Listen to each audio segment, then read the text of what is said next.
हमें जो दीन पहुंचा है सहाबा की मेहनत की वजह से। सहाबा किराम ने इस दीन की तकाजे को लेकर पूरी दुनिया में फैल गए और पूरी दुनिया के इंसानों को दीन की तरफ बुलाए और अपने आप को नमूने के तौर पर पेश किए। कूनू मिसलना, कि हमारी तरह हो जाओ, हमारी तरह हो जाओ। आज तो हम दावत देते हैं औरों को, लेकिन नमूना नहीं बनते हम लोग। इसलिए दीन को समझना मुश्किल हो रहा है। जो दीन की बात करता है वो खुद नमूना नहीं है, जो दीन का दावत दे रहा है वो खुद नमूना नहीं है। इसलिए दीन का समझना मुश्किल हो रहा है। और सहाबा चूंकि खुद नमूना थे और वो खुद ये कहते थे कि कूनू मिसलना, हमारी तरह हो जाओ। लोग जब पूछते थे कि आप लोग कह रहे हो कि आप लोग मुसलमान हैं, मुसलमान क्या है, इस्लाम क्या है, हम तो जानते नहीं हैं, तो सहाबा इसके लिए तकरीरी नहीं करते थे, इस्लाम पर तकरीरी नहीं करते थे और बड़े बड़े किताबें नहीं छपवाते थे और उनके हाथों पे नहीं दे देते थे, उनसे पकड़वा नहीं देते करते थे, ले जाओ ये किताब है इस्लाम के सारे तारुफ इसमें है। बल्कि सहाबा अपने आप को पेश करते थे और ये कहते थे कौन मिसलाना, हमारी तरह हो जाओ, हम इंसान हैं, तुम जैसे इंसान हैं, हम तुम जैसे बशर हैं और सारे बशरी तकाजे जो तुम में हैं हम में भी हैं। हम भी खाते हैं, पीते हैं, सोते हैं, जागते हैं, हमारी संसारी जिंदगी, घरेलू जिंदगी भी है, हम तिजारत भी करते हैं, हम काश्तकार भी हैं, तो हम कोई फरिश्ते नहीं हैं, दूसरे कोई मखलूक नहीं, हम तुम जैसे मखलूक हैं। तो हमें देखो, हमारे साथ रहो, हमारी माहौल में आओ।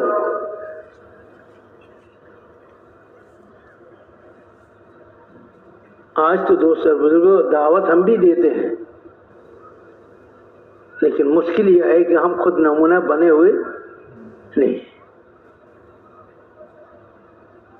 हमारी जिंदगी की हर शोबे में हम दीन के साथ नहीं चल रहे हैं, इसलिए हम नमूना नहीं बन रहे हैं और नमूना न बनने की वजह से हमारी मेहनत को समझना लोगों के लिए मुश्किल हो रहा है कि भाई ये आदमी हम जैसे हैं, हमारी समाज में रहता है, इनके मामलात, इनके माशरत हम देखते हैं, इनके अखलाक हम देख रहे हैं, तो ये तो हमारे बराबर है, इसमें हम में क्या कोई फर्क नहीं है कि वो जिस जिंदगी का दावत दे रहे हैं ना वो हमारी जिंदगी हमारे हम में है ना उनमें है, तो फिर हम किसकी मान कर चले। इसलिए मोहतरम दोस्तों बुजुर्गों, इस दावत की मेहनत करते हुए अपनी जिंदगी के हर शोबे में वो मुकम्मल दीन और शरीयत को हम ला रहे हैं और हम नमूना बन रहे हैं। आज तो हमारे घर वालों का भी हम पर इत्मीनान नहीं है, घर वालों का भी, बीवी बाल बच्चों का भी, अपने दोस्त अहबाब और अपने रिश्तेदारों का भी हम पर इत्मीनान नहीं है, एतमाद नहीं है।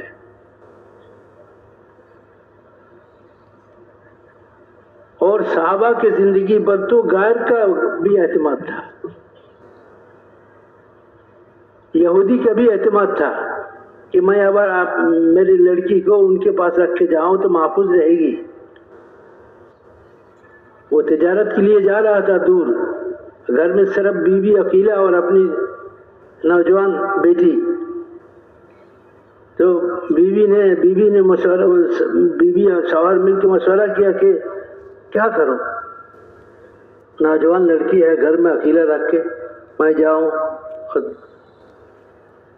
तो कहा कि बीवी ने कहा कि हमारे पड़ोसी जो मुसलमान है उनके पास, उनके घर रख के जाओ, महफूज रहेगी, इनकी इस्मत और इनकी इज्जत महफूज रहेगी, इनके घर रख के जाओ। तो सहाबा का तो वो जिंदगी था कि गैरों का भी उन पर एतमाद था, उनके अखलाक पर, उनकी मामलात पर एतमाद था। तो क्या वो एतमाद हमारे ऊपर है?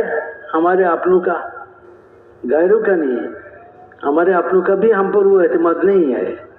ये 6 नंबर इसलिए है, बयान करने के लिए नहीं, बल्कि अपने अंदर नंबरों को, इन सिफतों को पैदा करने के लिए, हमारा जिंदगी नमूना बन जाए। वो सहाबा वाली ईमान, वो सहाबा वाली इबादत और बंदगी, वो सहाबा वाली इल्म और जिक्र, वो सहाबा वाली अखलाक और इखलास, और अल्लाह की राह में जान और माल की कुर्बानी हम में जिंदा हो जावे। जो सबक उन्होंने हुजूर सल्लल्लाहु अलैहि वसल्लम से लिया था, साहबा ने ये सबक किससे लिया था? हुजूर सल्लल्लाहु अलैहि वसल्लम से लिया था।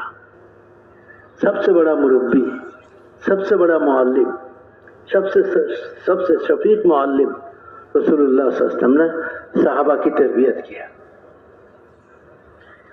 और फिर ये बताया कि असहाबी का नुजूम, मेरे साहबा आसमान के सितारों की तरह है।